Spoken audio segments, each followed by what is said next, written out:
Sama tak ceritani syafaatnya Quran itu. Ada orang itu beling itu fasik. Itu dia hafal surat Tabarok, hafal betul. Tabarakalladzi biyadihil mulku kulli syai'in qadir alladzi khalaqal mauta wal hayata. Pertanyaannya gini, boleh enggak orang menginjek surat Baqarah? Boleh enggak? Enggak. Padahal orang hafal Quran itu artinya ayat itu ada di hatinya. Fa inna wa ta'ala la yu'adzibu qalban wa al-Qur'ana. Allah tidak akan menyiksa hati yang menyimpan Quran, yang jadi flash disknya Quran, yang jadi rekaman Quran. Singkat cerita orang ini hafal. Pas ketemu Mungkar Nakir prosedur kan, ini orang fasik mau diantemin sama Mungkar Nakir. Prosedur ya, dia kan prosedur standar. Si surat Tabarok akhirnya menjelma jadi seseorang yang gagah berani. Kamu nggak boleh nyiksa orang ini. Saya ini kalamullah. Kalau kamu nyiksa dia berarti nyiksa saya. Kamu berani sama kalamullah. Wah ya tidak berani jadi Mungkar Nakir. Tapi orang itu nakal, harus saya gebukin.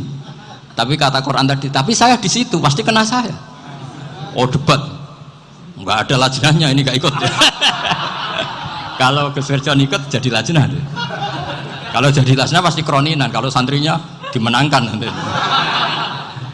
Akhirnya debat. Ya sudah kita ketemu Allah. Akhirnya Mungkar Nakir sama Quran tadi surat Tabarok datang sowan sama Allah. Terus kata Allah, memangnya kenapa Mungkar Nakir? Saya harus nyiksa dia karena dia fasik ya Allah. Memangnya kenapa surat Tabarok? Saya ada di situ. Menurut aturan orang tuh nggak boleh injak-injak Quran. Kalau dia nutuk saya, nutuk Quran, itu harus dikasih tahu fikihnya Mungkar Nakir. Akhirnya Allah ngendikan gini ke surat Tabarok. Ya sudah terserah kamu. Kalau terserah kula Gusti, Mungkar Nakir nggak boleh nyentuh orang ini. Ya sudah selamat. Kemudian tentang Pak Ahmad Siddiq saya tahu banyak karena dulu saya masih ingat, ini sekaligus ijazah pada cucu-cucunya. Kalau sama anaknya tidak berani saya. Sama cucu-cucunya saya masih ingat Pak Ahmad Siddiq itu sangat loyal sama yang namanya negara. Kita tahu beliau adalah termasuk orang yang bintang ketika Muktamar Situbondo, ketika NU pertama kali nerima asas tunggal yaitu Pancasila. Kayak apa ulama-ulama kita ya, mulai Mbah Ahmad Siddiq, Mbah Ali Maksum, Gus Dur, Mbah As'ad, semuanya lah, termasuk Mbah Mun, semuanya loyal sama negara sehingga NU menerima asas tunggal. Itu saya masih ingat karena bapak dulu perwakilan dari NU cabang Lasem. Beliau pernah ngundang Mbah Ahmad Siddiq di sini zaman itu, zaman Pak Dzufar ikut ngundang ke sini bapak saya. Itu saya menangi beliau ngisi pengajian di hallnya buyut saya, Mbah Umar bin Arabi. Jadi saya ini zuriyahnya Mbah Umar bin Arabi sama dengan keluarganya Ki Hamid Pasuruan. Itu beliau cerita bahwa kemenangan Islam itu tidak harus kita yang menang kangelan. Kadang Allah bikin orang lain yang kangelan, kita yang ikut menang. Jadi dulu kata beliau banyak ulama ketika kita diserang Jepang. Saya masih ingat, saya karena pas itu ikut ke Lasem, karena saya santri sarang, Mbah Mun ngisi di Lasem, saya ikut di Lasem karena saya masih keluarga. Itu ulama-ulama itu mimpi dibacakan ayat ghulibatir rum fi adnal ardi wa hum mim ba'di ghalabihim sayaghlibun fi bid'i sinin lillahil amru min qablu wa mim ba'du wa yawma idzi yafrahul mu'minun. Itu dulu itu ada pertarungan besar antara kerajaan Romawi dan kerajaan Persia. Kita tahu Romawi itu Nasrani. Saya ulang lagi, Nasrani itu percaya adanya Allah, adanya Tuhan, dan percaya adanya kitab samawi. Sementara musuhnya itu Persia, orang yang tidak bertuhan, tidak berdasar kitab samawi.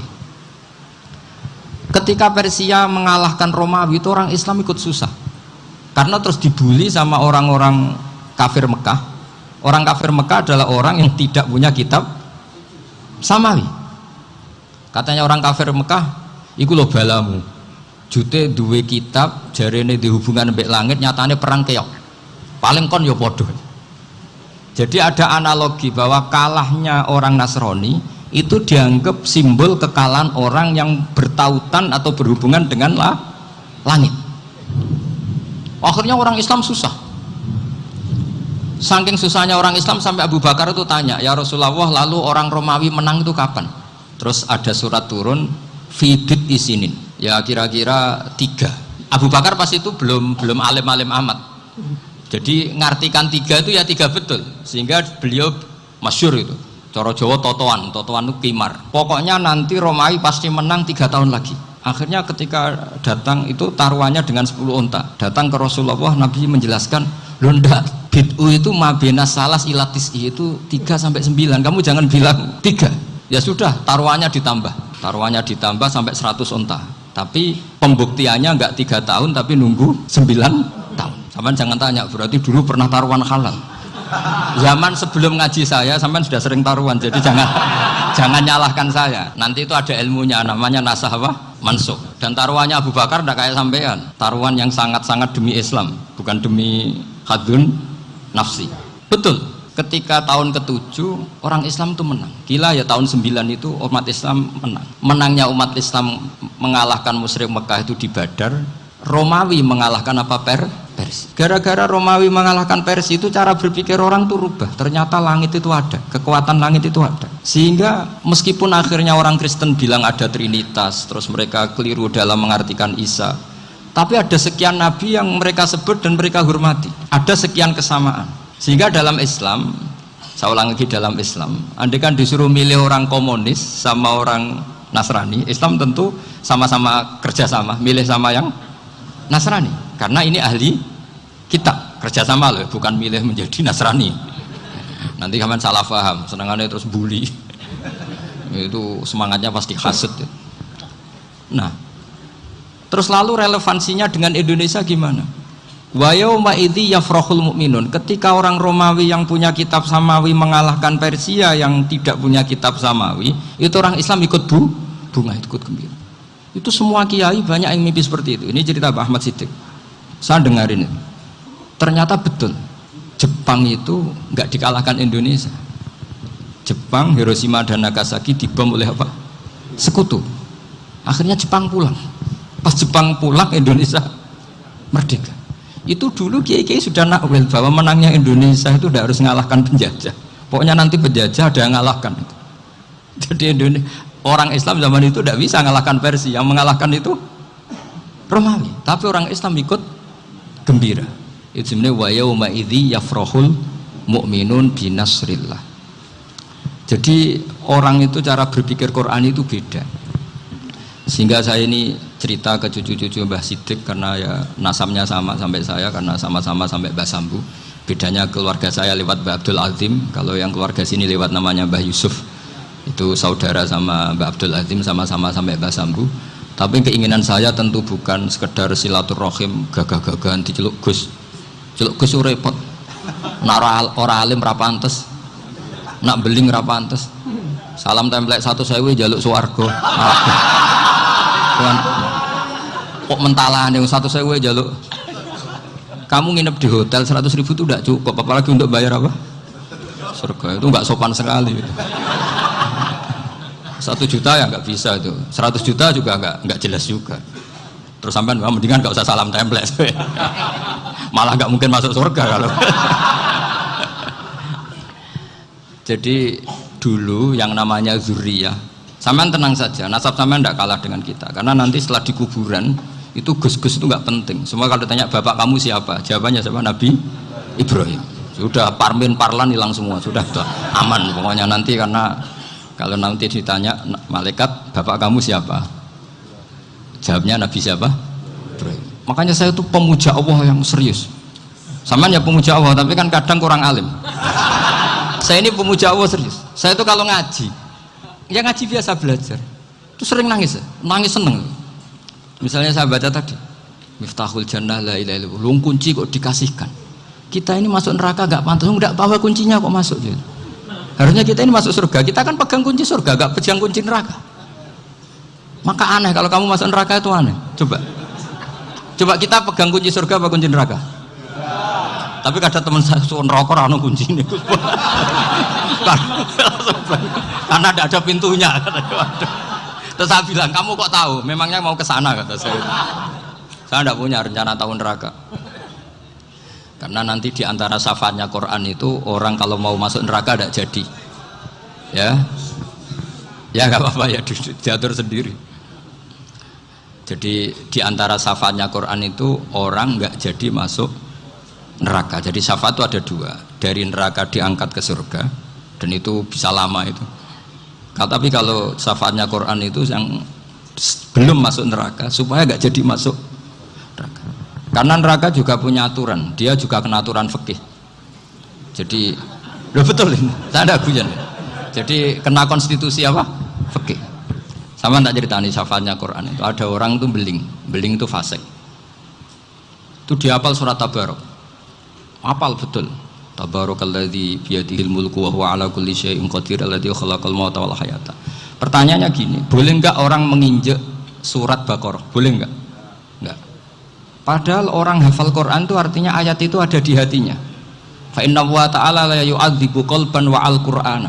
Allah tidak akan menyiksa hati yang menyimpan Quran, yang jadi flash disknya Quran, yang jadi rekaman Quran. Singkat cerita orang ini hafal. Pas ketemu Mungkar Nakir prosedur kan, ini orang fasik mau diantemin sama Mungkar Nakir. Prosedur ya, dia kan prosedur standar. Si surat Tabarok akhirnya menjelma jadi seseorang yang gagah berani. Kamu nggak boleh nyiksa orang ini. Saya ini kalamullah. Kalau kamu nyiksa dia berarti nyiksa saya. Kamu berani sama kalamullah. Wah ya tidak berani jadi Mungkar Nakir. Tapi orang itu nakal, harus saya gebukin. Tapi kata Quran tadi, tapi saya di situ pasti kena saya. Oh debat, nggak ada lajnahnya, ini nggak ikut. Kalau Gus Wirjon ikut jadi lajnah. Kalau jadi lajnah pasti kroninan, kalau santrinya dimenangkan nanti. Akhirnya debat. Ya sudah kita ketemu Allah. Akhirnya Mungkar Nakir sama Quran tadi surat Tabarok datang sowan sama Allah. Terus kata Allah, memangnya kenapa Mungkar Nakir? Saya harus nyiksa dia karena dia fasik ya Allah. Memangnya kenapa surat Tabarok? Saya ada di situ. Menurut aturan orang tuh nggak boleh injak Quran. Kalau dia nuduk saya, nuduk Quran, itu harus dikasih tahu fikihnya Mungkar Nakir. Akhirnya Allah ngendikan gini ke surat Tabarok, ya sudah terserah kamu. Kalau terserah kula Gusti, Mungkar Nakir nggak boleh nyentuh orang ini. Ya sudah selamat. Sehingga terus itu sama baca di termasuk mujizatnya surat Tabarok di tafsir Ibnu Katsir banyak. Karena tadi logikanya malaikat itu juga kena aturan fikih.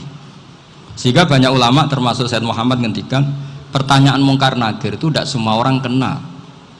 Kalau semua orang kena nanti kalau tanya Nabi Muhammad, waman nabiyuka? Kacau kan jamnya. Nabi kamu siapa? Lu saya ini nabi. Ya kan?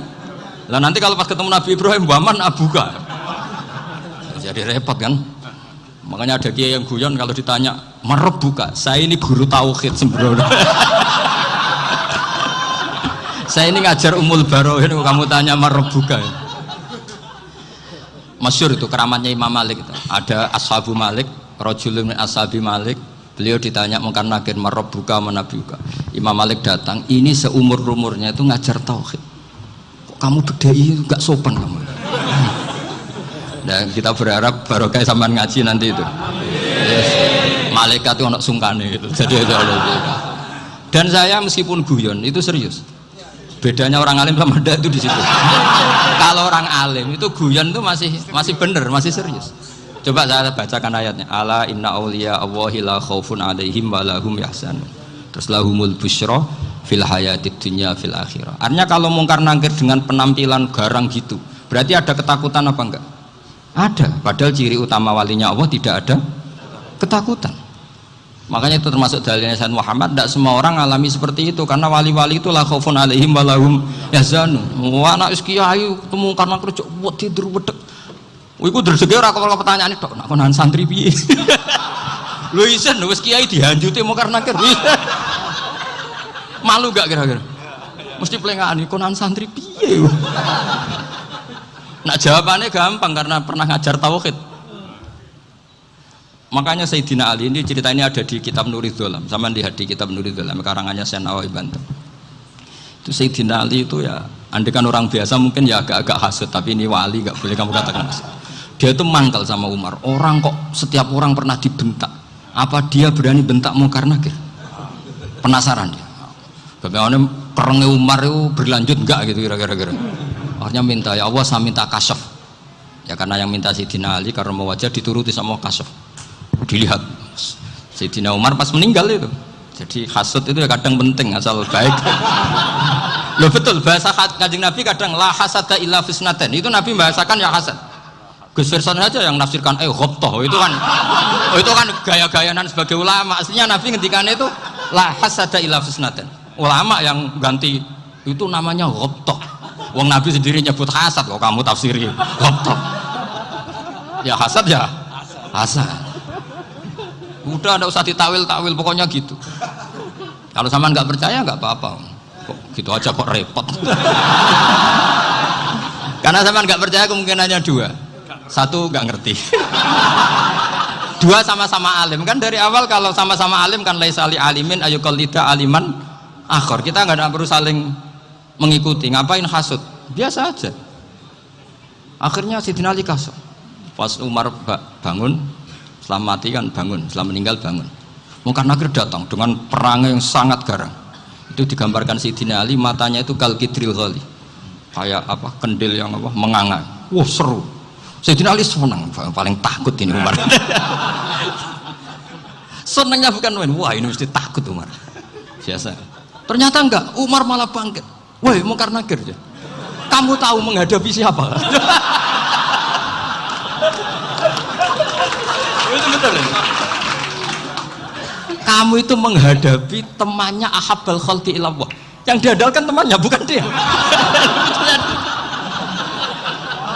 Kamu tahu yang kamu hadapi, saya ini teman kekasihnya Allah. Jadi boleh kamu mengandalkan Mbak Virjon. Tapi nanti resikonya Munkar Nakir tanya, itu Virjon siapa? Wah itu masalah kan. Makanya syaratnya wali itu harus ma'rufun fis sama. Di langit sudah populer. Makanya dulu ada orang yang saking seninya Abdul Qadir ditanya apa saja jamnya Abdul Qadir Al-Jilani itu aman karena beliau populer. Makanya program kita harus populer dulu di langit. Nah, itu nanti kalau dicatut oleh santri-santri nggak apa-apa. Kalau nggak populer nanti dicatat itu siapa? Masalah ini. Umar itu yang dibanggakan itu, kamu tahu saya siapa? Ya enggak tahu. Saya ini temannya kekasihnya Allah. Temannya Muhammad. Iya Muhammad Rasul. Wah mikir waduh. Repot. Loh di dunia aja gitu kan temannya presiden, temannya panglima, apalagi ini temannya Sayyidul Awalin wal Akhirin. Di dunia aja bilang temannya presiden, menteri orang sudah takut, apalagi ini temannya Sayyidul Awalin. Hanya Munkar Nakir terus konfirmasi sama Allah, gimana ya Allah ini ngadepi. Sebetulnya yang diandalkan itu temannya, bukan dia. Wah, akhirnya sama Allah dibilang ya bu, ya sama seorang seperti itu bu yang sopan. Terus semenjak itu Munkar Nakir itu nggak selalu berpenampilan seperti itu sangat. Jadi semoga itu konsisten sampai nanti. Jadi kamu kalau ingin nggak takut Munkar Nakir jadi wali dulu. Karena syaratnya tadi hanya wali sing la khaufun alaihim walahum yahzanun lahumul busyra fil hayatid dunya fil akhirah. Jadi orang itu kalau ngaji itu harus khatam. Jangan semuanya kena pertanyaan. Dan kalau semuanya kena pertanyaan nanti repot. Kalau Nabi Muhammad ditanya waman Nabi Huga. Nabimu siapa? Lu kan terus jadi aneh. Jadi makanya ketika Sayyid Muhammad semua ulama lah, nggak ada am kecuali ditaksis.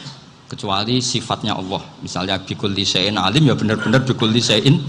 Tapi kalau am semuanya pasti ada taksis. Meskipun dalam muhawarah muhadasah biasa. Misalnya contoh gampang istri kamu baru seneng kamu, mas nak pengen popo itu lapor aku gak popo mas, mesti aku seneng sama lapor. Iku dia pengen wayo. Wah langsung jadi apa wae. Mesti apa wae maksudnya kecuali itu. Gitu. Padahal kalau ngomong mas sampean ingin apa saja tak dukung. Sampean bilang pengen iku wayo. Kira-kira disetujui apa enggak? Sama seperti kita kalau punya teman akrab, wah senang omahku gak apa-apa, anggap ya omahmu dewe, terus mlebu-mlebu kamar. Jadi tidak ada am kecuali di taksis. Artinya kalau ada cerita bahwa orang mati pasti ngalami ditanya Munkar Nakir, itu pasti ada am yang di taksis. Itu pasti tidak dialami para anbiya, para auliya. Karena ciri utama wali itu la khaufun alaihim walahum yahzanun. Kemudian saya yang mau cerita ya supaya sampean bisa menghadapi dunia global ini, tak bawa tafsir Munir termasuk tadi. Kenapa orang Islam, Rasulullah Shallallahu Alaihi Wasallam itu lebih senang kalau yang menang itu orang Nasrani Romawi, ketimbang yang menang itu orang Faris, dalam hal ini ateis. Karena orang ateis itu lebih ngeri. Sebetulnya beberapa penemuan sains, terutama di ilmu medis, itu orang Amerika, kayak cloning. Tapi orang Amerika itu masih dilarang oleh gereja untuk mengaplikasi. Karena nanti bayi cloning itu dipakai suku cadang. Di Amerika masih ditentang oleh fatwa-fatwa agama, baik Islam maupun Kristen. Tapi di Cina itu dipraktekkan, karena nggak ada halangan agama. Di Cina itu biasa ada kondom diolah lagi jadi alat-alat aksesoris. Di Amerika tidak ada, karena masih ada agama, masih ada larangan. Sehingga orang Islam itu lebih takut kalau yang menang itu Persia, karena terus cara berpikir ternyata Tuhan itu udah ada, langit nggak ada perannya. Jadi ketika yang menang Nasrani masih berpikir itu pertolongan Tuhan, meskipun mungkin cara mengatakan Tuhan beda dengan kita. Tapi ada satu kesamaan bahwa kekuatan samawi itu ada. Jadi disebut ghulibatir rum fi adnal ardi wa hum min ba'di ghalabihim saghlibun. Di sini diterangkan oleh Syekh Nawawi supaya kamu tidak salah paham. Sebetulnya kamu katakan misalnya wah itu paham liberal, sebenarnya saya tidak tersiksa. Cuma takut yang mengatakan seperti itu cek goblokir atau ngaji gitu. Itu aja masalah saya. Ini saya baca ini karangannya Syekh Nawawi, karena tadi kata Mbak Firjon ngaji itu harus sama orang yang bersanad. Saya ini kalah sama beliau itu berkali-kali. Secara nasab saya harus manggil Mbah. Secara silsilah ilmu saya juga kalah lagi. Saya sering disewani sama cucu-cucu Syekhona Khalil. Kiai Siddiq itu termasuk murid dekat beliau, Syekhona Khalil.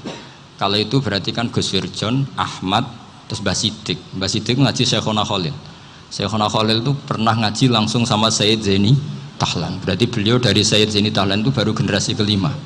Sementara saya itu sudah ke-7 atau ke-6. Saya, Mbah Mun, Mbah Karim misalnya, Mbah Hashim, Mbah Mahfud Termas, Sayyid Abi Bakar Sato yang arangnya Anatul Tolibin, baru Sayyid Zaini Tahlan. Berarti saya ke-7, kalah lagi.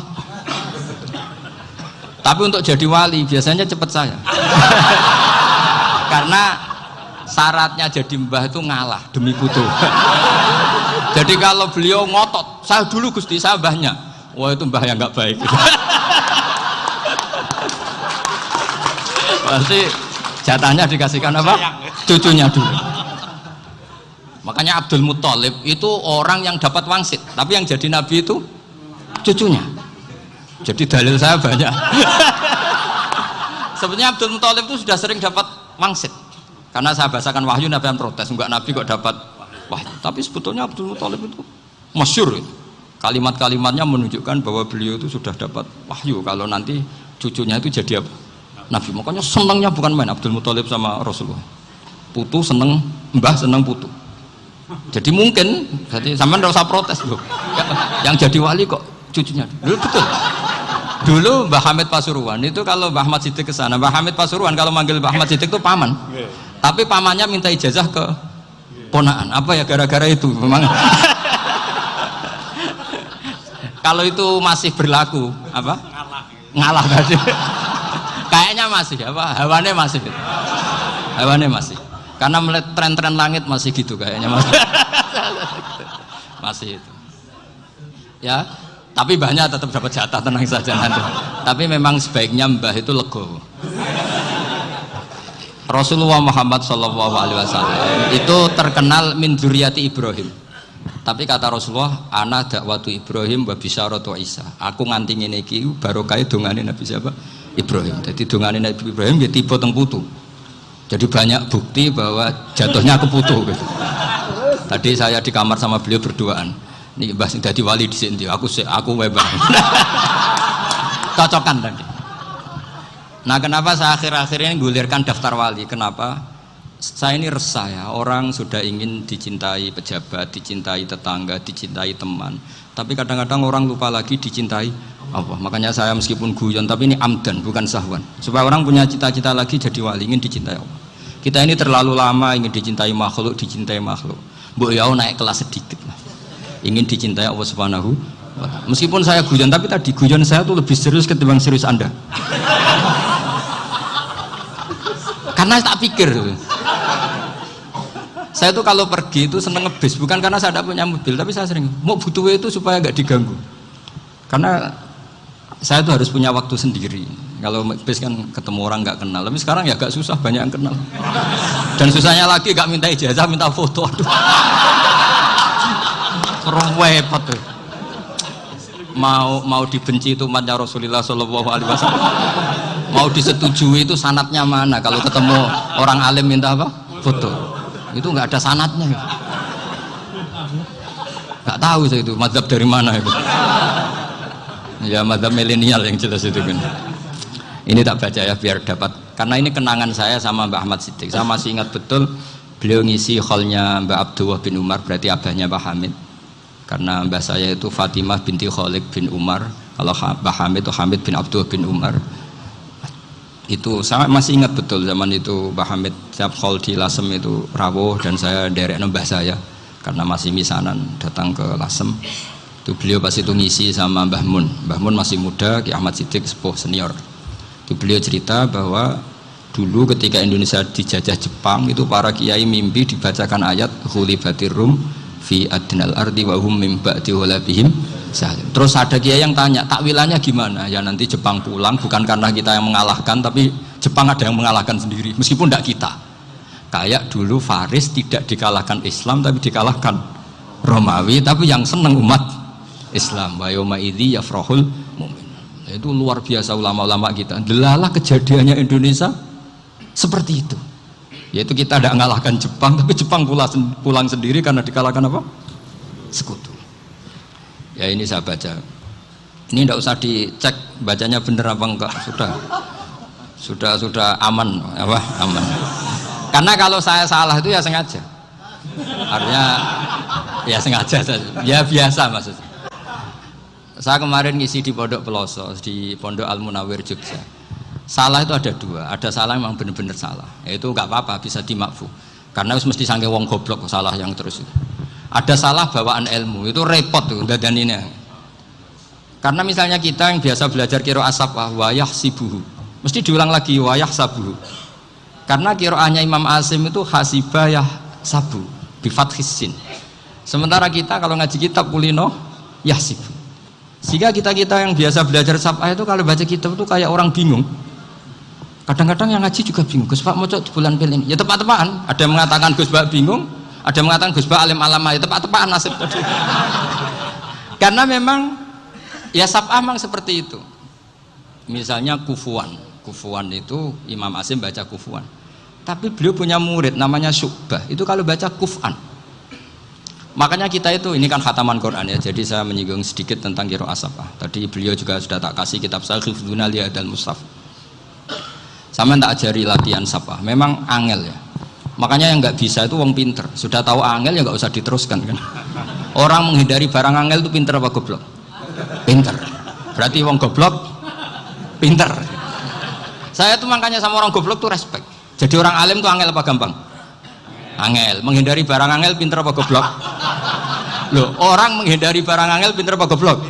Pinter. Berarti wong goblok pinter. Jadi saya sama orang-orang goblok itu respect. Sudah tahu jadi orang alim angel ya barang angel ya harus dihindari. Makanya saya ini insya Allah umatnya Nabi yang termasuk yang terbaik. Amin. Karena mencintai umatnya Nabi termasuk yang goblok. Waduh. Itu tidak gampang itu. Karena tadi sudah tahu ya. Seperti itu loh orang naik panjat pinang. Itu yang naik karena ingin hadiah. Yang nonton sudah tahu, wah licin kok dinaikin mau keplotok ya. Tapi orang sepakat yang nonton juga pinter karena sudah tahu ribet kok. Tuku yang pasar gak kena lah apa mana. Sama juga gitu. Ngalim tafsir angel, ngalim fikih angel. Ada karek ngaji ngerekam kan gampang. Itu pinter apa goblok? Pinter. Iya. Makanya kula niku mbok burohno ngono tok. Saya tadi dinasihati Mbak Firjon, muga-muga hati saya selamat. Saya itu meskipun kata orang banyak, muhibbin saya banyak, tapi saya insya Allah tidak riya. Saya itu pakai kitab namanya Tasbidul Fuad, itu karangannya Said Abdul Al-Haddad. Ketika beliau punya muhibbin banyak ditanya, bagaimana ya Habib Anda menjaga hati Anda? Jamnya Said Abdul Al-Haddad itu nih, Innama azzamu Allah. Mereka itu sebenarnya menghormati Allah. Cuma butuh sarana dan itu saya. Jadi saya tahu sampean semua itu mencintai Quran, mencintai sunnah Rasul, mencintai hadis-hadis Rasul. Cuma sampean kan karena nggak paham, terus manfaatkan saya. Jadi sebenarnya saya ini korban. Korban. Jadi saya mau riak gimana? Korban kok mau. Bangganya di mana tuh? Coba sampean misalnya ngaji tafsir, belajar sendiri kan susah. Terkibnya susah, maknanya susah, bahkan beli kitabnya kadang tidak kuat. Loh, untuk jadi alim tafsir itu kan harus beli kitab. Loh, saya sering belajar kitab itu jutaan. Tafsir Tobari, saya pernah beli kitab Fakhrur Razi itu berapa coba? 27 jilid. Karangannya Fakhrur, belum karangannya ulama modern, Imam Sya'rawi. Itu berapa jilid? Itu jutaan. Saya kemarin juga dihadiahi kitab Pak Quraish Shihab namanya Faidul Bari fi Syarhil Bukhari. Pak Quraish Shihab yang terkenal. Dia sering diskusi sama saya. Saya ngasih hadiah beliau ngasih hadiah saya. Wah, itu harganya nggak kuat. Tidak kuat kadang di Indonesia nggak ada coba. Dan sama orang hebat menghindari kesulitan itu. Nah, kesulitan itu sebab ngaji ikut, kalau nggak paham dirukok rekamannya sudah gitu. Pinter mana sampean sama saya? Pinter sampean kan? Bikin sosis susah, beli aja kok repot kan. Makanya nggak boleh orang bilang, wah itu goblok reso tafsir itu wong pinter. Makanya nanti kalau saya ketemu Nabi tidak termasuk orang yang mentahkir orang Islam. Kafabil mari isman ayah kira akhahul muslim. Jadi cukup orang itu dosa kalau menyepelekan orang Islam, termasuk darani sampean goblok itu dosa. Caranya nggak darani goblok ya tadi di logika tadi. Alim itu angel, gendari angel itu pintar, berarti wong bodoh. Pintar ya sudah gitu. Tapi tetap bodoh. Tapi ini satu cara untuk saya respect gitu. Coba orang yang ngaji tafsir saya banyak, mungkin ribuan. Itu sebetulnya mencintai Quran. Karena Quran adalah kitab suci yang panduannya umat Islam. Sangat mencintai Quran. Terus kemudian mereka nggak paham. Terus mencari orang yang memahamkan. Burono lah cara jawabannya. Terus keren saya itu di mana coba? Lah terus mereka kurang ajarnya gini, kalau paham itu ya alhamdulillah paham. Kowe nak ngaji Gus Bae ngono tok. Tapi nek ora paham, ora nyalano akale. Mari Gus Bae nerangno cepet mulane gak paham. Ora kok nyalano teke sing lelet. Itu kan masyaallah naudzubillah tenan. Sebetulnya tingkat kurang ajarnya tinggi Gus. Jadi kalau nggak paham itu kadang nggak nyalahno uteke. Kayak mau misalnya, mau mari mikir ra jelas. Padahal misalnya jelas ora mesti paham bodoh. Paham ya? Jadi kata Sayyid Abdul Haddad, innama azzamu Allah. Sebenarnya mereka itu sangat menghormati Allah. Makanya kita nggak perlu mengatakan wasilah itu kafir, nggak akan. Karena orang tawasul sama Rasulullah itu ingin dapat ridhonya Allah lewat orang yang dicintai Allah. Kita mencintai wali sebenarnya, wah itu kekasih Allah. Kita mencintai itu karena mencintai Allah. Sama seperti gini, kamu mencintai kangkung apa enggak? Sebenarnya sama sekali enggak. Tapi kamu ingin sehat, ada asupan gizi. Kamu ingin tubuh kamu sehat, butuh asupan gizi. Kemudian kamu makan kangkung. Apa terus kamu cinta kangkung? Kan enggak. Cinta kesehatan kamu sama. Orang yang mencintai saya sebenarnya ingin kepuasan rohani. Saya kan termasuk kiai yang torekonya gampang. Ini swarga kan akhirnya penggemarnya banyak. Coba kalau kamu ini neraka. Wah, jadi sebetulnya Anda mencintai kepuasan Anda sendiri. Nah, saya ini korban. Makanya untuk masuk surga cepat saya, korban itu cepat. Da'watul mazlum la turaddu kan gitu. Laisa bainahu wa bainallah hijab. Jadi saya kalau donga langsung seret langit. Karena mazlum. Saya sinau tafsir itu, Pak, sampean bayangkan ada tafsir itu sudah 27 jilid. Sing ngarang Fakhrur Razi itu bulatnya bukan main. Karena dia ahli filsafat. Bulatnya Masya Allah. Sudah gitu sinau Jalalain kadang dikomen oleh Sawi. Sudah kita percaya Jalalain jebule dibuli Sawi. Percaya Sawi dikandani, oh iku Maliki rasa ribet. Sudah gitu sinau Qurtubi, sinau tafsir Tobari itu susahnya. Belinya susah, belajarnya susah. Padahal saya punya keluarga, punya istri, punya anak. Bayangkan kalau istri saya rewel kayak istri sampai. Wah itu, tapi alhamdulillah enggak. Sama sekali enggak. Allah sudah milihkan, wah ini bahaya kalau punya istri rewel. Imam Sibawai itu kitabnya banyak, tapi yang terbukukan hanya kitab Sibawai. Karena beliau kalau sudah belajar lupa istri. Hanya pas beliau di pasar, kitabnya dibakar semua sama istrinya. Karena dianggap saingannya. Ternyata yang dicerai tidak kitabnya, malah istrinya. Itu Imam siapa? Sifat. Tapi alhamdulillah kitab saya nggak terbakar, aman. Saya teruskan ya. Jadi untuk menjaga riya dilatih innama azzamu Allah. Sebenarnya mereka itu menghormati Allah. Sehingga wasail-wasail itu sebenarnya nggak pernah jadi subjek pelaku utama, enggak. Tetap Allah. Sebab itu kata Sayyid Muhammad, kamu kok mengatakan wasilah itu kafir itu gimana? Ketika innallaha qad ba'atsa lakum taluta malika. Talut itu ya manusia. PD-nya itu apa? Inna ayata mulkihi ayyatiyakumut tabut fihi sakinatum min rabbikum wa baqiyatum mimma taraka ahlu Musa wa ahlu Harun tahmiluhul malaikah. Jadi beliau PD itu kalau bawa sunduk semacam peti sakti, sing di situ ada baqiyatum mimma taraka ahlu Musa wa ahlu Harun tahmiluhul malaikah. Ya kayak semacam jimat. Tapi saya bukan mensyariatkan jimat enggak, karena nanti banyak penjual yang pembohong juga gitu loh. Cuma cerita, kamu tidak usah mengatakan kafir. Dulu Tolut PD-nya kalau bawa sunduk semacam peti kesaktian yang di situ ada baqiyatum mimma taraka alu Musa wa alu Harun tahmiluhul malaika. Sehingga Khalid bin Walid meskipun beliau sahabat dan menyaksikan wajah Rasulullah SAW, itu bawa sya'aratun min sya'aratihi Rasulullah SAW, bawa rambutnya Nabi. Perang kemana-mana itu diletakkan di pecinya. Nanti sama tanya lagi, masa pakai peci Khalid bin Walid ini? Wah panjang, sampai itu repot. Sampai tak warai ngaji usul fikih. Usul fikih itu kalau ngaji itu ada istilah tangkihul manat. Ini mesti ini wilayah yang kita bisa berdebat sama Mbah Firjon. Dulu itu musuh saya karena saya makili Anwar, beliau makili Peloso. Tapi tahu-tahu kalah tua terus saya mengundurkan diri. Di fikih itu ada istilah, ada tangkihul manat, ada tahqiqul manat, ada tangkihul manat. Tangkih itu kira-kira gini, lafadz hadis itu dibuang sekian untuk tahu bahwa itu madarul hukmi. Misalnya gini, tak beri contoh paling gampang. Sama harus paham, kalau nggak paham nggak pinter-pinter. Ja'a a'rabiyun ila Rasulillah sallallahu alaihi wasallam. Ya karena ini menghormati Mbah Ahmad Siddiq, saya orang alim, jadi ngaji ini tetap ada suasana alim. Ya harus ada suasana alim. Nggak perlu jadi orang alim tadi susah. Sudah ngedari susah itu pintar. Sudah itu aja. Jadi orang alim susah, ngedari barang susah pintar. Berarti orang tidak alim pintar. Nah, meskipun tetap sudah kita itu pegangi sampai mati nanti. Loh, jadi orang alim itu repot.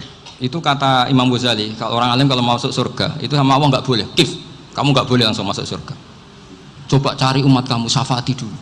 Nah, saya takut nyari sampean tidak bisa kembali. Saya tidak punya rencana itu. Pokoknya mau masuk masalah. Boleh sampean kuaduan, aduan balik raroh dewa, repot nanti saya.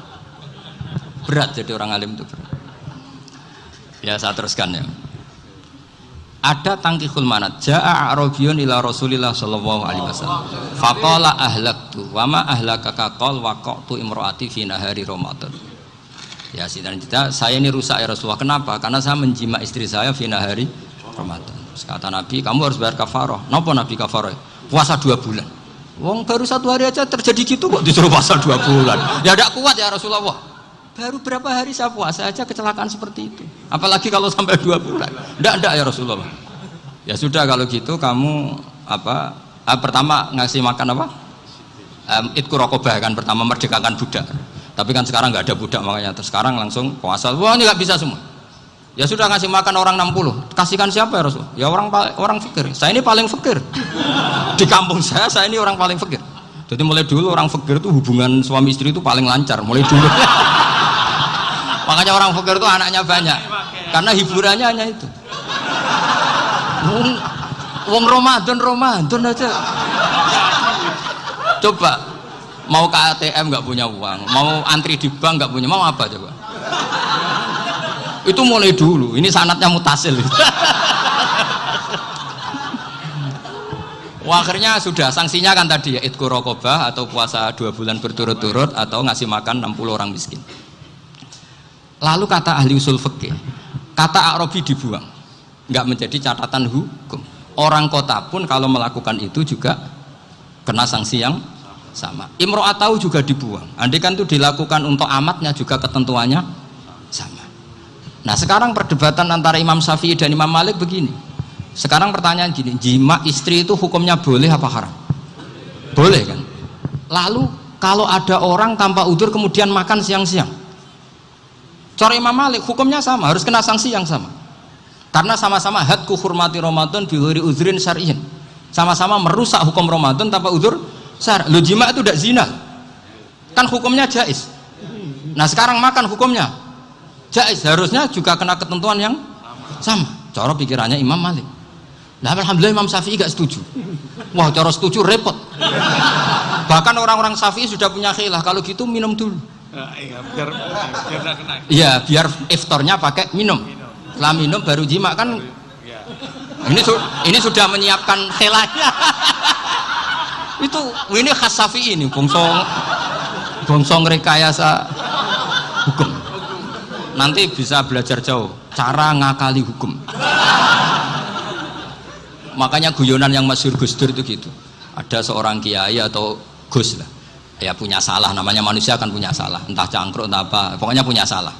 Ada wartawan yang ngiranya semua kiai itu orang suci, sehingga tanya sama Gus Dur, Gus itu ada kiai kok, ya pokoknya salah lah. Tapi jangan bayangkan dosa besar, enggak, kecil-kecil aja. Itu gimana itu? Padahal kiai kan orang suci. Jawabnya Gus Dur lucu. Ya justru yang boleh salah itu para kiai. Kalau kamu nggak boleh. Loh, kok bisa Gus? Karena mereka tahu caranya tobat. Repot. Kalau kamu nggak tahu caranya, sama pelanggaran hukum itu ya harus pakar-pakar hukum. Itu yang tahu caranya yang rekayasa. Kalau kamu ya kena pasal kan ya. Jadi kamu jangan niru saya ini punya sekian cara untuk nah, itu namanya khilah. Makanya kata Sayyid Muhammad, kamu tidak usah anti khilah, karena Abu Hanifah itu membolehkan khilah, kitabul khiyal. Yang penting kamu soleh dulu, setelah soleh nanti Allah maklumi. Soleh dulu, syaratnya soleh dulu. Kalau tidak soleh jangan. Contohnya gini, ada orang mau puasa lemes sekali, mau makan, gampang. Kalau langsung makan kan kayak hadku hormati Ramadan bi ghairi udhrin syar'iyyin. Aku langsung mau jembera sowan Mbah Firjo. Sudah status saya apa? Musafir. Ya sudah, berangkat aja sampai Tuban makan. Nanti kalau nggak jadi ya nggak apa-apa sudah. Kan mulai pergi sudah musafir. Saya tidak tahu nanti malaikat tertarik gebuki nggak tahu. Tapi itu ada khilahnya, asal soleh.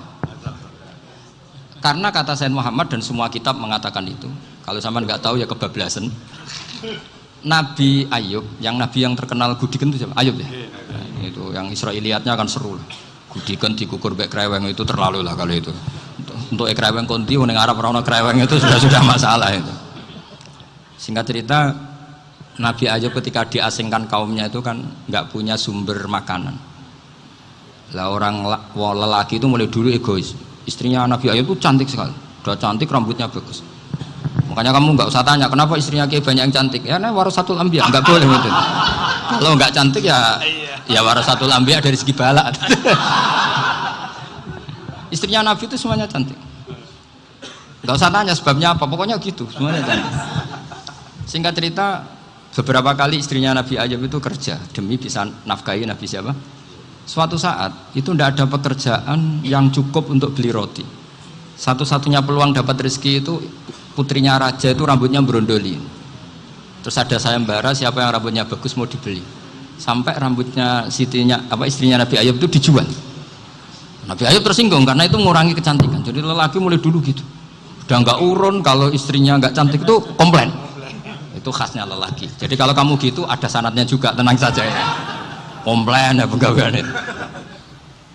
Saking mangkalnya Nabi Ayub terus ngendikan la adriban naki mi'ata sautin. Kamu akan saya pukuli dengan mi'ata sautin atau dengan 100 jambuan. Atau mi'ata dikhtin atau mi'ata apalah sesuai konteks zaman itu. Engko namanya pecut tuku konti kok ribet lagi. Singkat cerita akhirnya ketahuan bahwa istrinya menjual itu demi Nabi Ayub. Allah nggak ridho kalau kekasihnya yaitu istrinya Nabi Ayub wis perjuangan kayak gitu malah kena hukuman. Tapi Allah juga nggak ingin kekasihnya yang bernama Ayub melanggar sumpah. Padahal beliau sudah sumpah, wallahi demi Allah nanti tak pukul dengan 100 kali. 100 kali dengan lidi lah misalnya, contoh yang gampang tuh lidi. Akhirnya sama Allah dikasih satu solusi. Wa khud biyadika dighsan fadrib bihi wala tahnas. Ya sudah, lidi itu ikat jumlahnya 100. Terus pukul sekali saja. Anggap saja sudah 100. Iku pangeran sing wari ngakali ngono iku pangeran. Tapi syaratnya soleh. Syaratnya soleh. Jadi kalau kamu anti khilaf berarti anti ajarannya Allah di ayat itu. Wa khud biyadika dighsan fadrib bihi wala tahnas. Itu dulu ada, ini cerita di Ithaf, ini cerita terakhir, ini sudah, sama jangan nama sudah. Terus pengumuman tadi, yang nggak pernah sepuh ngutang saya itu haram tadi. Karena tadi saya punya kewajiban di rumah yang bisa menggugurkan ya kewajiban yang lebih besar. Lebih besar itu ya tadi, bisa pernah guru, pernah sepuh, yang jelas nggak umur. Umur sampean menang kabeh tuh, tua serepot itu. Ada raja itu ganteng kaya, senengannya nikah perawan cantik. Oh, itu semua kampung mesti kenal. Mungkin digilir atau gimana pokoknya. Suatu saat ada pemuda suka sama perempuan yang di kampungnya, cantik sekali. Kemudian pemuda ini ternyata pekerja di kerajaan itu. Tiap hari ditanya, oh itu yang di kampung yang cantik siapa? Mau saya nikahin gini. Wah bahaya, ini saingannya raja. Jadi yang dibidik pemuda tadi itu saingannya. Si raja ini orang yang namanya raja kan gengsinya tinggi. Kaifatang kihuha wa qad ra'aitu qad qabbalaha rajulun. Kok boleh kapi? Saya tuh pernah melihat dicium lelaki. Wah, gak mau. Gak gelem, kadang ditambung lan waqat qabbalaha rajulun. Saya pernah melihat sendiri qabbalaha rajulun, dicium oleh lelaki. Wah, sudah gak minat raja langsung. Gak keren. Suatu saat pemuda tadi nikahi perempuan itu. Rajanya marah-marah. Kamu lelaki gak punya harga diri gini. Gak punya selera, gak punya harga diri. Sudah pernah dicium orang kok tetap dinikah. Bilang ke raja, takrif manir rojul, lelaki itu siapa? Abuha. Kamu tahu lelaki itu siapa? Sopo? Abuha. Bapaknya. Saya kan hanya bilang rojulun. Pernah dicium lelaki. Lah pikirannya raja itu lelaki kue-kue ngene iki. Tapi butuhe canom mau rojo ben gak sido itu aja tuh.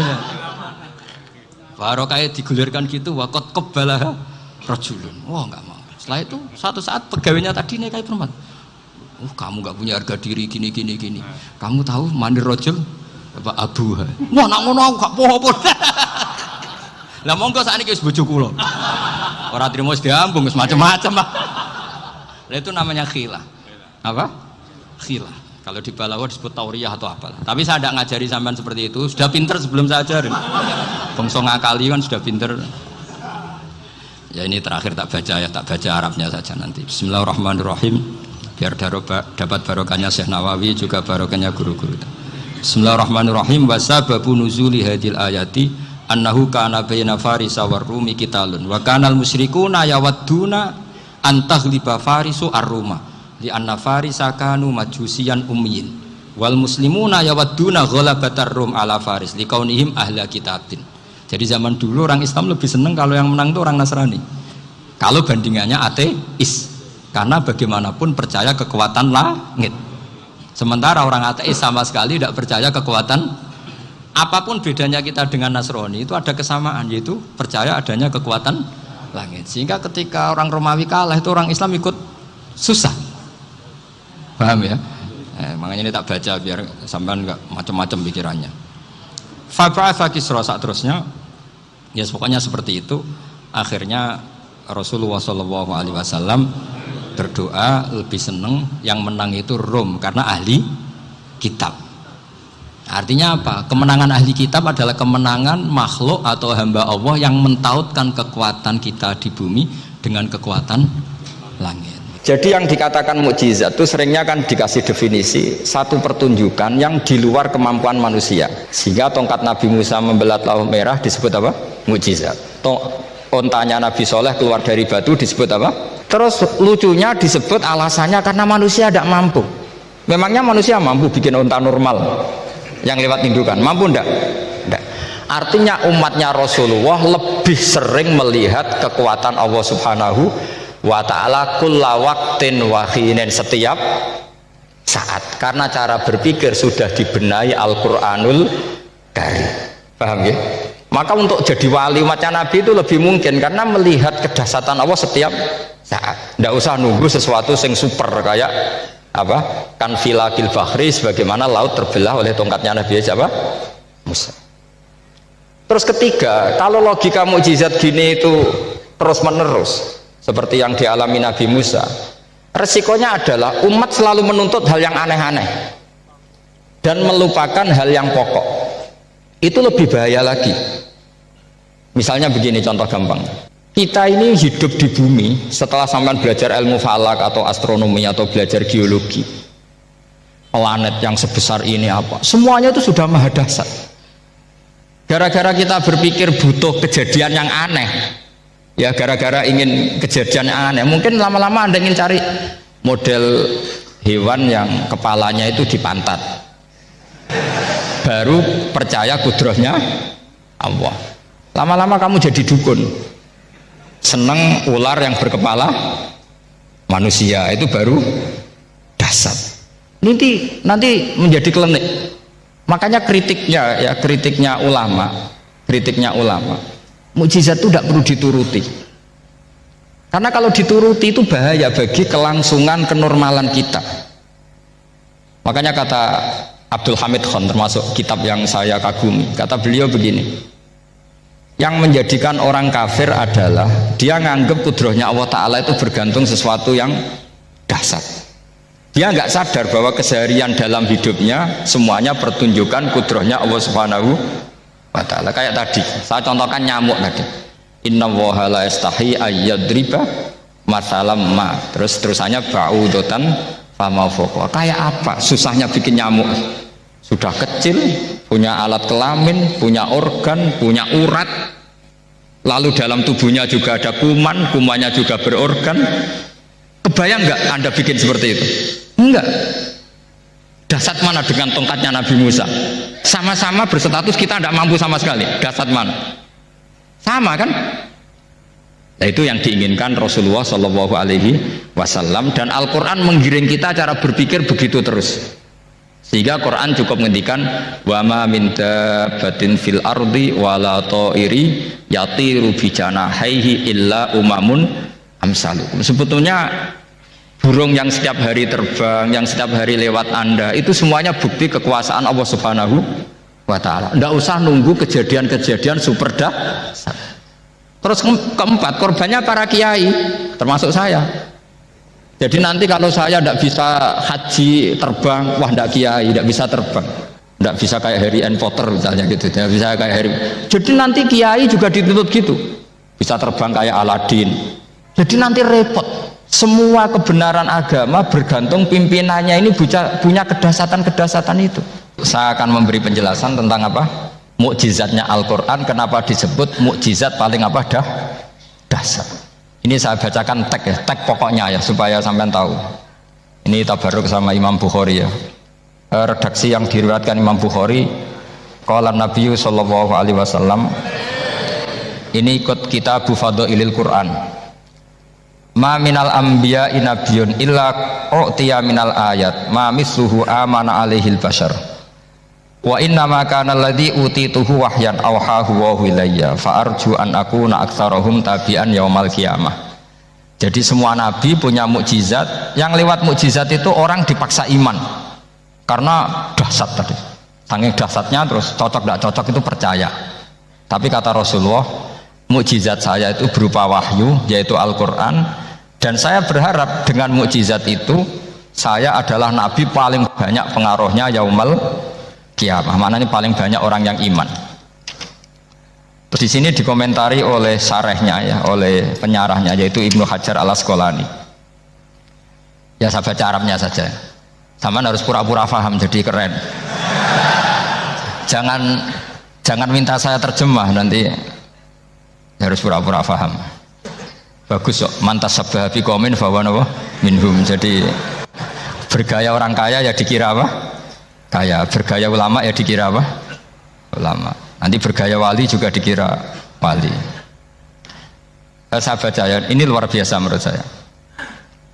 Al makna annal mu'jizati al madiyata kanat khissiyatan tusyahadu bil absor kana qoti soleh wa asa Musa Wa mu'jizatul Qur'ani tusyahadu bil basirah. Jadi kayak tadi, kedahsyatan tongkat Musa itu karena apa? Laut kok bisa dibelah sebuah tongkat, itu aneh. Kalau maknanya aneh adalah di luar kemampuan manusia, nyamuk lebih aneh. Kayak apa susahnya bikin organ apa? Nyamuk yang sekecil itu. Artinya bedanya apa? Tongkatnya Nabi Musa dengan pertunjukan nyamuk yang sama-sama mengarah satu titik, yaitu mengakui absolutisme kudrahnya Allah Subhanahu. Sama ndak? Sama. Sehingga umatnya Rasulullah tidak perlu ditunggoni mukjizat simsalabim, cukup penalaran akal. Ini namanya basirah. Apa? Basirah. Nggih jelas ya. Mohon sampean ra usah kepen roh tokate Nabi Musa tuh. Cekap melihat apa? Nyamuk. Ya sudah bagus, sudah maju, sudah keren. Ya jelas ya. Li'annal ladzi yushahadu bi ainir ra'si yang qaridu binqiradi musyahidihi walladzi yushahadu bi ainil aqli baqin yushahiduhu kullu man jaa ba'dal awali mustamirron. Sesuatu yang dipertontonkan lewat sesuatu yang fisik kayak tongkat Nabi Musa, itu yang percaya langsung tentu yang melihat. Setelah itu ada yang percaya, ada yang enggak. Bisa saja itu hoax, bisa saja macam-macam. Tentu yang nggak percaya tentu salah, ya kita sepakat, tapi tetap saja yang nggak menyaksikan itu bisa saja nggak percaya, paham ya? Tapi logika kedahsyatan nyamuk, siapapun yang punya nalar percaya. Artinya giringan Al-Quran untuk melihat mukjizat itu kedahsyatan Allah bikin nyamuk itu abadi ila yaumil kiamah, dan siapapun yang waras akan ikrar dan tetap menyaksikan, karena insya Allah ada nyamuk terus ila yaumil kiamah. Itu kan teman tidur kita, makanya kamu kompromi dengan nyamuk, sekali-kali jangan dicaplek, ini ayatnya Allah. Ya bila perlu dicium, dielus-elus gitu. Karena saya yakin yang hadir di sini andekan melihat tongkatnya Nabi Musa kira-kira dilus-elus enggak? Kira-kira andekan loh kamu punya kesempatan melihat tongkatnya Nabi Musa, gimana? Dilus-elus, dikai mori, dikai kembang 7 taman ya gitu. Tapi kenapa nyamuk tidak kamu begitukan? Toh sama-sama ini ayatnya Allah yang luar biasa. Makanya ini ngaji di sini saya ulang lagi, sama tidak perlu merasa punya hak adami sama saya, karena saya memang buyut saya kandung itu orang Damaran, namanya Mbah Hafsah. Hafsah itu binti Maksum bin Soleh bin Asnawi Sepuh. Jadi saya ini termasuk turunan beliau yang keluar dari Kudus di Rembang. Karena mbah saya kandung itu sepupunya Mbah Sahal, ya, sama Mbah Sahal ibunya Badiah ya putrinya Mbah Hafsah ini. Kalau ibu saya namanya Sofiyah, ya putrinya Mbah Hafsah ini. Jadi kenapa saya cerita ini, ya memang Quran sudah terang-terangan ngendikan dzurriyatam ba'duha min ba'd. Jadi kekuatan dzurriyah itu luar biasa. Jadi kita menjaga harkat dan martabat para leluhur supaya ilmu ini terjaga.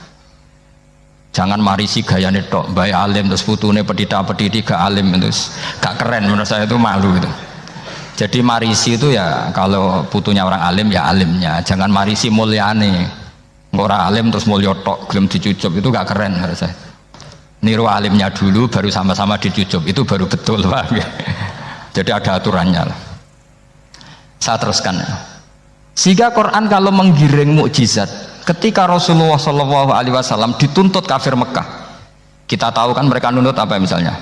Lan nu'mina laka hatta tafjura lana minal ardi bu'a au takuna laka jannatum min nakhili wa inabin fatufajjiral anhara khilalaha tafsira au tusqitas samaa kama za'amta alaina kisafan au ta'tiya billahi wal malaikati qabila au yakuna laka baitum min zuhrufin au tarqa sama. Masih mereka bilang gini, walan nu'mina liruqiyika hatta tunazzila alaina kitaban naqra'u. Mereka nuntut tuh, Muhammad saya percaya kamu Rasul, tapi syaratnya Mekah yang tandus sulap jadi kota yang subur makmur, menjadi jannat subur makmur.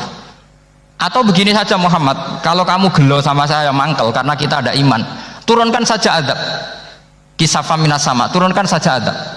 Atau begini Muhammad, kamu kan bilang utusan Allah, kamu datang saja bersama Allah, digandeng gitu, digandeng terus sama Allah diangkat tangan kamu, dimaklumatkan kalau kamu Rasulnya. Au ta'tiya billahi wal malaikati qabila. Karena mereka dengan logika yang salah. Yang dikatakan mukjizat itu sesuatu yang seperti itu. Artinya kalau kamu berpikir mukjizat yang seperti itu, berarti Anda turunan kafir Quraisy. Anda turunan apa? Kafir Quraisy. Maka gak boleh berpikir mukjizat seperti itu. Nyatanya Allah cukup menjawab dengan ayat wa ma min dabatin fil ardi wala ta'iri yatiru bi janahihi illa umamun amsalukum. Dijawab lagi inna fi khalqis samawati wal ardi waqtilafil laili wan nahar wal fulkil lati tajri fil bahr saturuse la ayatil liqaumi yakin. Semudah itu kita iman kedahsyatan kudrahnya Allah. Cukup melihat kerbau, kok bisa ya jaga populasinya, padahal tidak pernah dia seminar cara jaga populasi. Nyatanya tetap terjaga. Tanpa lamaran ya bisa jaga keturunannya. Tanpa sesar ya anaknya lancar. Tanpa sesar kan? Artinya mereka bisa. Karena di sini ada kudratullah. Ada apa? Ada kudratullah. Nah, kalau iman seperti itu, Anda baru betul. Yaitu yang disebut Allah ya tanazzalul amru bainahunna lita'lamu annallaha ala kulli syai'in qadir wa annallaha qad ahata bi kulli syai'in ilma. Semua urusan di alam raya ini hanya Allah ingin mempertontonkan bahwa saya kuasa. Jadi tidak perlu nunggu yang aneh-aneh. Sehingga andaikan saya ketemu Nabi Musa dan ketemu Rasulullah Muhammad SAW, pasti saya milih Nabi Muhammad sebagai ketua. Karena Nabi Muhammad yang bikin sarana iman dengan sarana yang seluas-luasnya, dan sarana ini tidak habis dan ada di mana saja, yaitu sarana ikrar bahwa Allah kudroh dan kudrohnya tanpa batas. Nabi bikin sarana apa saja, melihat langit, bumi, lautan, nyamuk, hewan, semuanya sarana untuk ikrar kudrohnya Allah Subhanahu wa ta'ala. Sementara Nabi Musa mempertontonkan hanya nunggu mukjizat sing khariqun lil adat. Paham ya? Makanya wajar kalau Nabi bergelar Afdolul Ambiya Sayyidul Awalin wal Akhirin, karena memang lebih efektif cara menggiring supaya orang iman. Sekarang sudah tahu kenapa Nabi jadi Sayyidul Awalin wal Akhirin? Sudah ya? Mungkin kemarin-kemarin tahu tapi gak tahu logikanya. Pokok iman selewat ke musola ngaji iman, itu iman yang kurang betul itu, karena tanpa nador. Itu namanya taklid yang statusnya mukhtalaf alaih, masih disidangkan di MK. Paham ya? Iman jadi iman taklid itu iman yang masih disidangkan oleh para ulama. Ada hakim yang bilang sah, ada hakim bilang tidak sah. Tanya anak-anak Qudsiyah ya. Imanul muqallid itu mukhtalaf alaih apa mujma' alaih? Mukhtalaf alaih. Kalau imanu ahli nadhar mujma' alaih. Insyaallah barokahnya ngaji ini semuanya min ahli nadhar. Apa? Min ahlin, jangan amin sudah jadi, ini sudah jadi ini. Kalau amin kan masih berdoa, bisa makbul bisa ndak. Nggak boleh iman kok ayo iman kepada Allah dan Rasul, amin, nggak boleh. Sesuatu yang pasti nggak boleh diamini, itu kan jadi kacau nanti. Harus bilang apa? Sami'na wa ta'na. Nanti lama-lama kamu disuruh Allah ayo sholat, amin. Nggak boleh. Jadi amin tuh ada itu, ada aturannya. Tapi bukan berarti saya nyalahkan jenengan, enggak. Ya memang salah gitu. Jadi kan. Ya usah saya memang statusnya salah. Ya saya ulang lagi ya. Berarti Rasulullah adalah Rasul yang sukses membuat sarana orang kembali ke Allah, mengakui kudrohnya Allah dengan sarana apa saja. Melihat rumput, melihat hewan, dan hewan itu ya apa saja. Dabah itu apa saja. Hewan yang melata di bumi apa saja, semua bukti kudrohnya Allah. Bahkan Rasulullah sukses membiarkan umatnya nggak ditunggui beliau tetap iman. Mergo ditunggui konsep sing super, gini kok Al-Quranul Karim. Jelas ya? Tapi caranya memahami ya seperti yang saya terangkan ini. Ya saya baca lagi ya, yang jadi annal mu'jizati pakai jamak muannas salim, annal mu'jizati al-madiyata, mukjizat-mukjizat yang sudah kelewat itu kanat khisiatan, bersifat fisik, tusyahadu bil absor, hanya bisa dilihat dengan mata kepala, karena qoti soleh wa asa Musa, wa mu'jizatul Qur'ani tusyahadu bil basirah. Sementara mukjizatnya Quran disaksikan dengan mata hati, dan setiap orang punya mata hati. Fayakunu man yattabi'uhu li ajliha aksar li anna alladhi yusahadu bi ainir ra'si yang qoridu bingkirodi musyahidihi walladhi yusahadu bi ainil aqli baqin yusahiduhu kullu man ja'a ba'dal awal mustamirron. Sesuatu yang dilihat dengan mata kepala, setelah para saksi ini meninggal, maka setelahnya mencari-cari, bisa percaya bisa enggak. Tapi mukjizat yang disaksikan mata hati, siapapun percaya dan sampai ila yaumil kiamat. Dan tentu Quran lebih unggul dalam hal ini. Dan insya Allah kita semua adalah ahli Quran. Yaitu harus punya kesimpulan falamma tabayyana lahu qala a'lamu annallaha ala kulli syai'in qadir. Sebagian ayat wa li ta'lamu annallaha ala kulli syai'in qadir wa annallaha qad ahata bi kulli syai'in ilma. Itu kenapa mukjizat Al-Qur'an dasar. Itu yang gampang-gampang ya, melihat nyamuk, unta, kerbau itu yang gampang. Anda tak naikkan kelas sedikit menjadi agak ilmiah. Misalnya begini, kamu ahli falak. Misalnya kamu ahli falak. Misalnya kayak Batu Rehan ya. Itu pasti tahu kalau matahari dan rembulan dibikin Allah itu asyamsu wal qamaru bi husban. Bahwa matahari dan rembulan dibikin ini untuk hisab.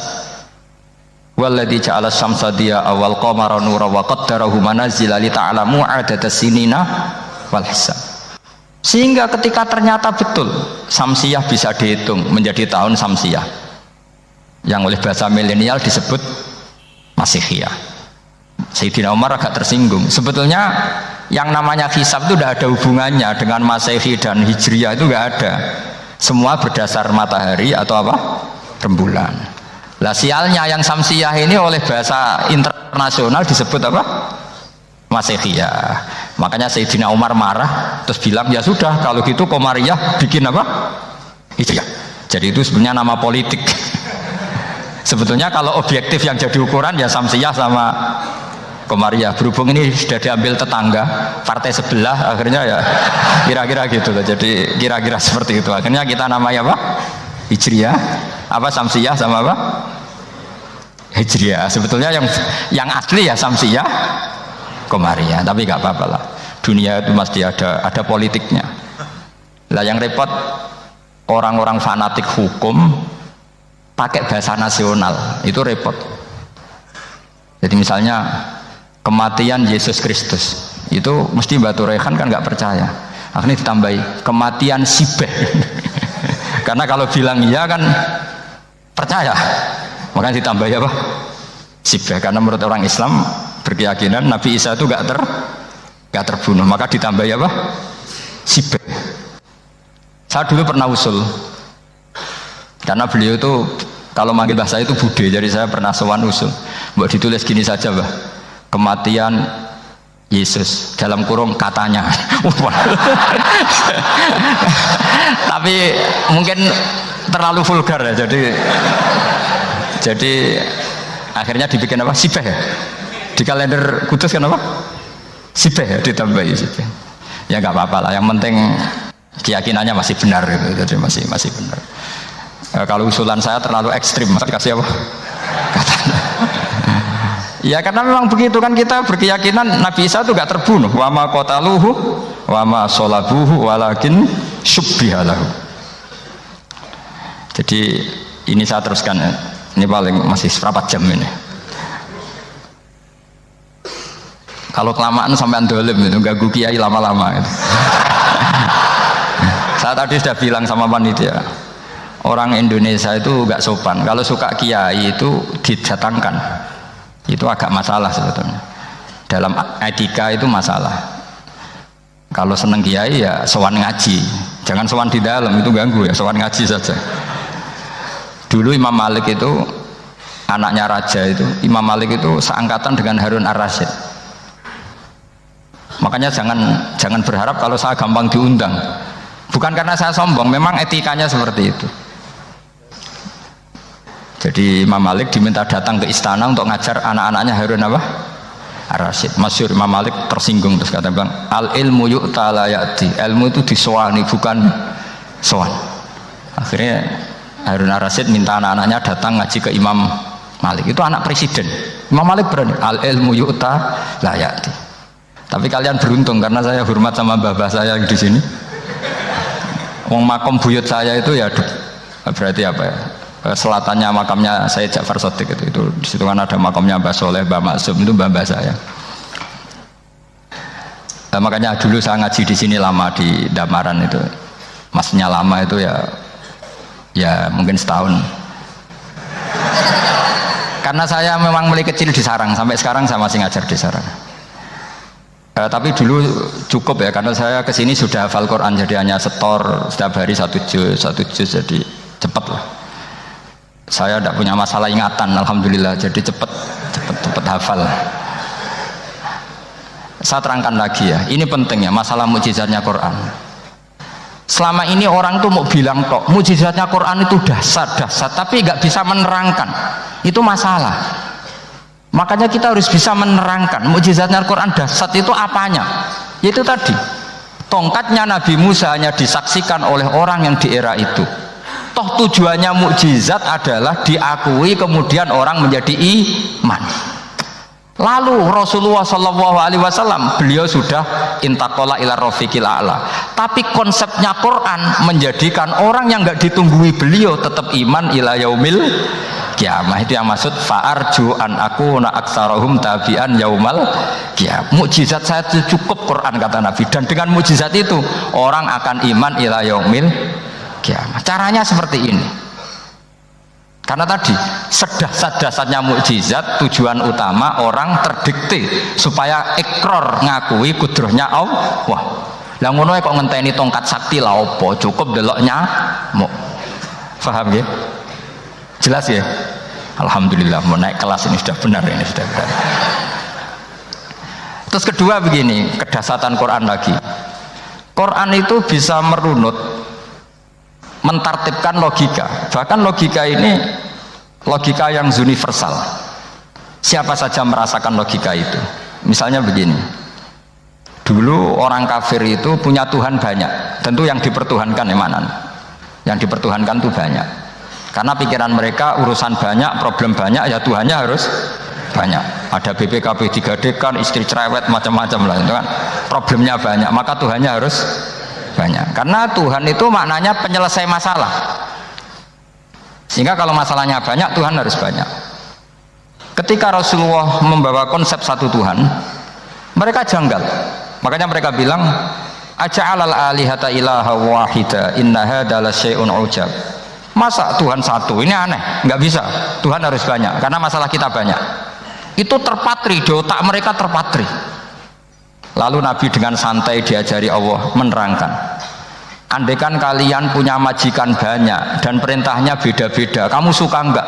Ya enggak suka, mat, enggak enak. Punya majikan banyak itu udah enak. Milih mana majikan banyak sama satu? Satu aja, mat. Tuhan kamu adalah majikan kamu.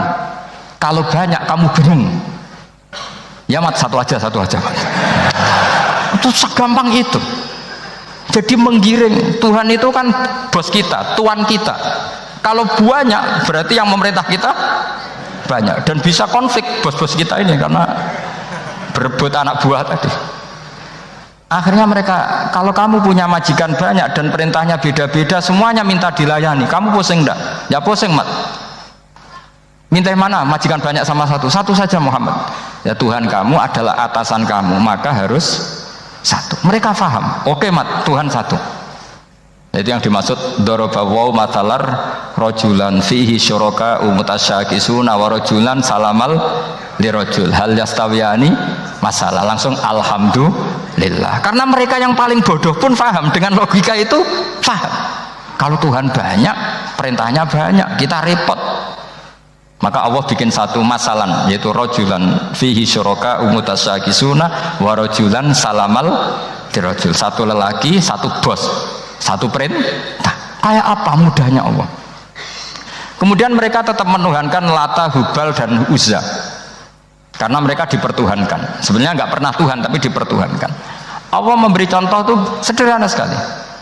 Wa daraballahu mathalar rajulaini ahaduhuma abkam la yaqdiru ala syai'in wa huwa kallun ala maulah aina ma yuwajjihu la ya'ti bi khair hal yastawi huwa may ya'muru bil adl. Kata Rasulullah, Lata itu menurut kamu apa? Ya Tuhan kami. Muhammad, Hubal ya Tuhan kami. Uzzah ya Tuhan kami. Lalu kalau mereka kotor ya saya mandikan. Kalau hidungnya coplok ya saya tata. Terus kata Rasulullah begini, kamu mau nggak punya budak atau pembantu yang buta, tuli, bisu? Kamu mau nggak punya pembantu loh ya, pembantu itu budak zaman dulu. Kamu mau nggak punya pembantu yang buta, yang tuli, yang bisu? Wah gak doyan mat, gak apa pembantu ngono itu. Yang pembantu saja kamu tidak mau yang gitu kok malah punya bos begitu. Orang yang tuli, yang bisu, yang kopok, jadi pembantu saja nggak layak kok malah jadi pangeran. Paham ya? Arca dan berhala itu kan nggak bisa apa-apa. Kamu mau gaji ngasih THR pembantu yang kopok, bisu, picek? Mau? Wong jadi pembantu saja nggak sah kok mau jadi apa? Tuhan atau jadi majikan? Jadi Allah bikin contoh gampang sekali. Wador bahwa masalah rojulaini ahaduma abkam layak kediru ala sein, nggak bisa apa saja. Bahwa kalun amala maulah anane ngrepoti tok. Inama yuwajjihu layati bi khair. Mudah sekali. Akhirnya mereka berbondong-bondong iman. Karena logikanya ditata oleh logika Al-Quran. Makanya agama ini sebenarnya nggak pernah datang dengan kekerasan, itu tidak pernah. Bil hujjah, dengan argumentasi, itu disebut qul falillahil hujjatul balighah. Nah sekarang orang rapati soal argumentasi, senengane neror. Nah, itu rapati ngaji. Sebenarnya agama ini mudah. Ad-dinu yusrun, agama ini mudah, logikanya gampang. Untuk tidak menuhankan Yesus atau Isa, Quran juga datang dengan penjelasan yang enggak jelimet, yang gampang saja. Kata Allah, mal masihu ibnu maryam illa rasul qad khalas min qablihir rusul wa ummuhu siddiqah kana yakulanit. Kok arani pangeran piye? Nek mangan ya lesu. Kamu kebayang enggak misalnya punya Tuhan terus mbok gratisi pas marung. Terus kamu bangga, alhamdulillah tadi Mbah habis ngratisi Tuhan. Tadi kelihatannya kelaparan, tak gratisi, senangnya bukan main. Kamu mau punya Tuhan yang seperti itu? Mau? Nggak mau kan? Allah menjelaskan karena ya kulanit kuduyan sego, artinya nak orang mangan yo lemes. Pas kamu minta ternyata Tuhannya baru lemes. Jadi Quran itu tidak sinis enggak, tapi menggiring logika bahwa ini tidak mungkin Tuhan. Wong kana ya kulanit gampang kan? Itu gampang sekali, logika Quran itu gampang sekali. Dan masalahnya kita sekarang tidak mengkaji Quran yang sisi ini ya, termasuk kritik kita ya, tapi ya sudahlah, ini dunia ya macam-macam. Ono sing ngaramno lomba, ono sing mendukung lomba, macam-macam. Saya tidak dalam posisi mendukung dan menolak, saya 0-0, jadi tidak ke kanan tidak ke kiri dalam konteks tadi, karena ya sudahlah, itu sudah takdir, semuanya takdir. Ada yang setuju ke lomba, ada yang mengharamkan apa? Lomba. Tapi sebetulnya kalau kita berpikir Quran diturunkan ya untuk yang saya terangkan ini, menjaga logika agama al-hujjah al-balighah ila yaumil kiamah. Karena kita tidak perlu tongkat lagi Nabi Musa, nggak perlu ontanya Nabi Soleh, cukup dikawal aturan-aturan iman yang cukup mudah dan kita temukan di mana saja ayat-ayat itu, yaitu wa ma min dabatin fil ardi wala ta'iri yatiru bi janahihi illa umamun amsalukum, atau inna fi khalqis samawati wal ardi, dan seterusnya. Nah, cara berpikir gimana Gus? Gampang tadi. Kalau tongkat Nabi Musa membelah laut adalah hal yang kita tidak mampu, memangnya kita mampu bikin langit bumi? Tidak mampu kan? Berarti ini sudah cukup menjadi ayat kekuasaannya apa? Jelas kan? Maka mukjizat Quran ini mengawal umatnya Rasulullah Sallallahu Alaihi Wasallam ila yaumil kiamat dengan logika seperti itu. Saya ulang lagi, dengan logika seperti itu. Maka ulama nggak boleh berhenti seperti saya ngomong terus seperti ini.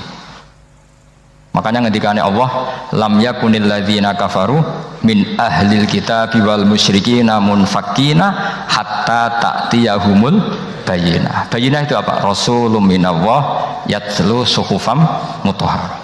Orang kafir semuanya, kata Allah, baik berkategori kafir musyrik maupun kafir ahli kitab, itu tidak akan tercerabut dari akar kesalahan mereka, dari cara berpikir mereka, hatta ta'tiyahumul bayyinah, sehingga datang satu kejelasan yang jelas welo-welo.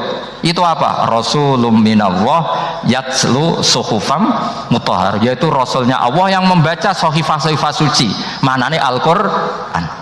Untuk menafikan ketuhanan berhala, ketuhanan Yesus, kita cukup dengan konsep Quran. Kayak tadi kana yakulanit, termasuk untuk menafikan Tuhan balita, paham ya?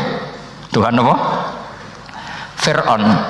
Ini contoh terakhir, sampean siap-siap saja selesai, karena saya memang mau selesai ini, bukan guyon, memang mau selesai.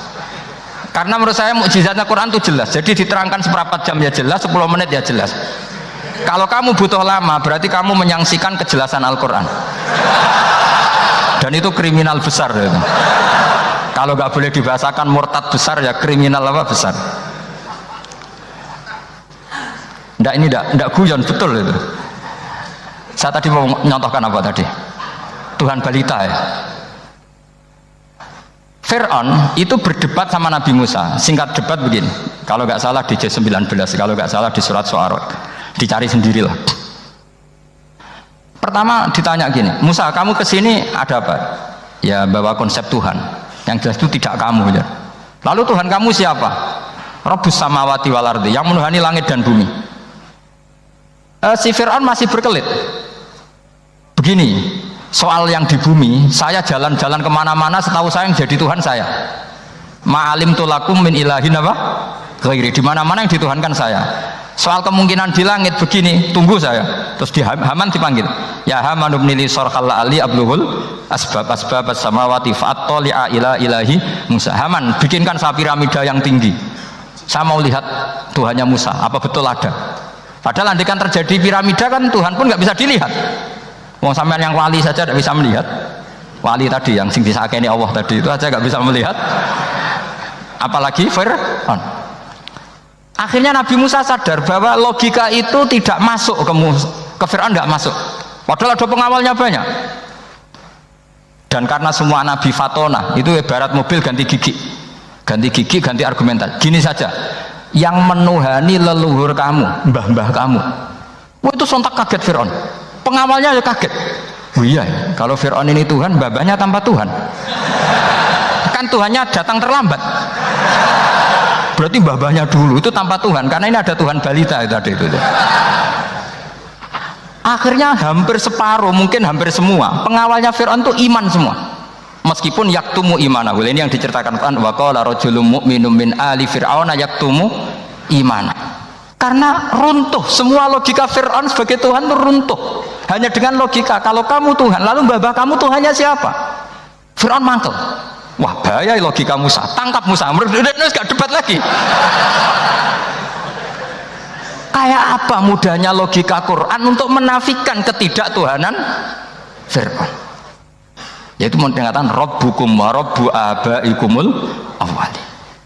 Karena dikatakan Tuhan langit, Fir'aun masih berkelit, nanti dulu saya mau bikin piramida, mau saya lihat ada enggak Tuhan kamu. Nabi Musa langsung ganti gigi, yang nuhani mbah-mbah kamu. Orang kan masih mikir, ini kalau Tuhan betul, lalu orang-orang dulu Tuhannya siapa? Kan Tuhannya datang terlambat. Nah itu lagi-lagi, dan kita baca Quran itu ila yaumil kiamah. Makanya tidak ada umatnya Rasulullah SAW kemudian imannya itu ada syak, nggak ada sama sekali. Karena dzalikal kitabu la raiba fihi mir rabbil alamin. Ya, mohon cekap ya.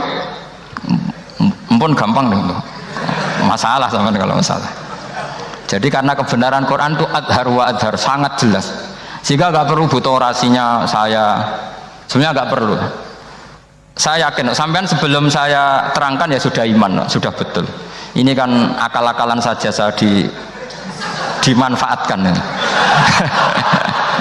Karena ya menurut saya itu ya sudah adharu min samsi dhohiro, kalau dalam bahasa Arab kebenaran sejati itu lebih jelas ketimbang matahari di siang hari, karena ya tadi logika.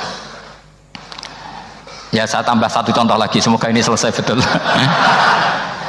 Kemudian Quran misalnya gini, Sampai tak bedai. Kamu bisa melihat itu karena apa? Ini misalnya apa? Kertas yang saya bawa ini kan kuning. Kamu bisa melihat itu karena apa? Mata kan?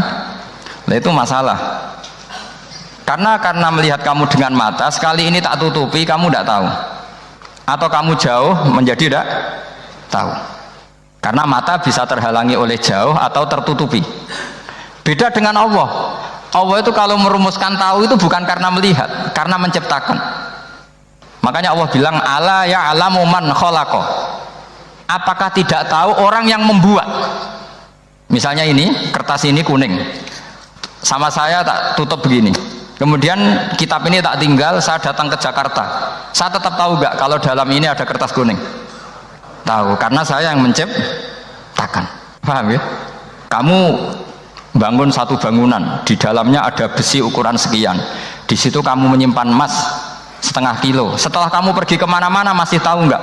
Tahu, karena kamu yang menciptakan. Sehingga ketika kita janggal, masa Allah pirsa semua alam ini? Logikanya gampang, masa yang bikin tidak tahu. Makanya Allah bilang ala ya'lamu man khalaqa. Semoga barokah. Assalamualaikum warahmatullahi wabarakatuh.